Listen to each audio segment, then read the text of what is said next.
In this video, I'll show you how to share a Google Meet link on WhatsApp from your laptop in 2026. First, open Google Meet in your web browser and sign in to your Google account. Next, create a new meeting by clicking New Meeting and choose the option that fits your needs. Once the meeting is created, Google Meet will generate a meeting link. After that, click Copy Link to copy the meeting URL to your clipboard.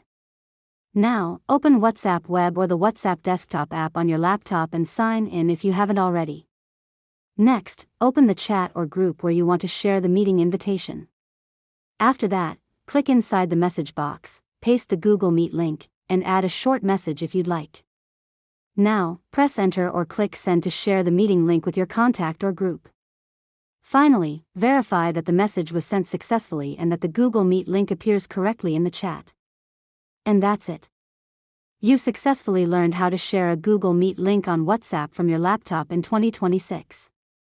If you found this tutorial helpful, make sure to subscribe to LearnModelab for more tutorials.